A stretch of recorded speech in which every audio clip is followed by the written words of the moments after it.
You ever get that gut feeling that someone isn't telling you the whole story, even though their words sound just fine? Well, that feeling? That's your brain picking up on a language we all speak, but very few of us actually understand.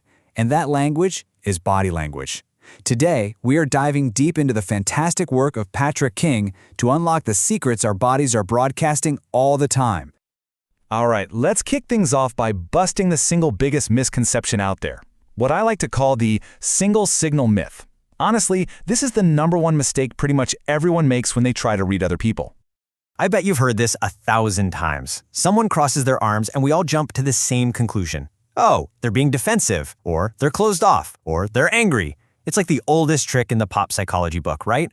But is it actually true? The surprising answer is, well, not really. On its own, a single gesture like crossing your arms is pretty much meaningless. I mean, think about it. That person could just be cold, or maybe it's just a comfortable way for them to stand. Or hey, maybe they literally don't know what else to do with their hands. Relying on one signal is kind of like trying to understand a whole book by just reading a single word. It just doesn't work. So if single gestures are totally unreliable, what's the secret? Well, it's all about learning to see the bigger picture. And this is where we get to the absolute core of Patrick King's work, the power of signal clusters.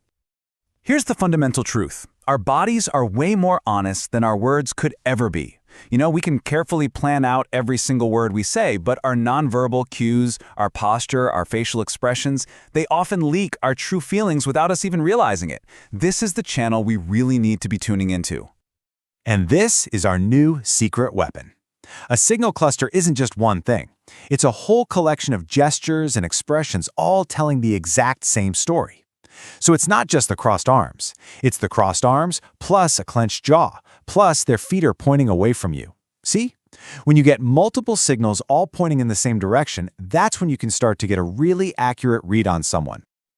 This right here is the golden rule. It's what separates amateur guesswork from skilled observation. So you've got to stop looking for that one single tell and start looking for the consistent pattern across their entire body. And okay, there is one more absolutely essential ingredient here. Context. Where is all this happening? What's the situation? I mean, someone shivering with their arms crossed at a bus stop in the middle of winter, they're just cold. But that exact same posture during a tough performance review at work? That tells a very, very different story. The environment always matters. Okay, so let's see how this all works in the real world, starting with the most expressive part of our entire body, the face. It can flash these incredibly fast, totally involuntary expressions that give away our real emotions before we even have a chance to hide them. What you're looking at here are the 6 universal emotions that, according to the groundbreaking psychologist Paul Ekman, are recognized in every single human culture on Earth. He discovered that our true feelings about these emotions can flash across our faces in what he called microexpressions, these tiny, involuntary muscle movements that last less than a second. If you can catch one, it's like getting a direct, unfiltered look into someone's emotional brain. It's pretty incredible. Now, moving beyond the face, the rest of our body is giving off a constant stream of information. Our posture, our hand gestures, the way we move, it all speaks volumes about what's going on inside, whether we're feeling confident and at ease or stressed out and defensive.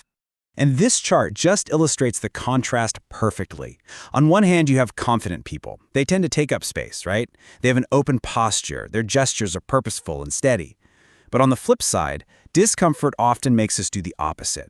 We get into a defensive, closed-off posture. We start fidgeting. We're doing other little things to soothe ourselves. Let's zero in on that term for a second, pacifying behaviors. This is a huge clue to look for. Whenever you see someone rubbing the back of their neck or touching their face a lot, or maybe just fidgeting with their keys, that is often a subconscious attempt to literally calm themselves down. Their body's basically telling you, hey, I'm feeling some kind of stress or discomfort right now. So we have all these clues from the face, and we've got all these clues from the body. Now for the most important part. How do we actually weave all of this together into a real, practical skill you can use? It really comes down to looking at the whole person. You can't just watch their hands, you can't just stare at their eyes, you have to observe everything all at once. Their facial expression, their body posture, their gestures, even the energy and tone in their voice. Real insight isn't in one tiny piece of the puzzle. It's in seeing how all the pieces fit together to create the full picture. So here it is, your simple 3-step guide you can start using today. Step 1, just start noticing. Pay more attention to the individual signals on the face and the body. Step 2. Actively look for the cluster. Are there 2, 3, maybe more signals all pointing in the same emotional direction? And step 3, always filter what you're seeing through the context of the situation. That's it. That's the whole process.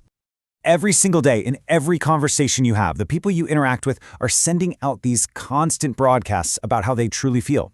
They're telling you if they're confident, if they're nervous, if they're happy, if they're stressed. The only question is, after everything we've talked about, are you finally tuned to the right frequency to understand what they're really saying?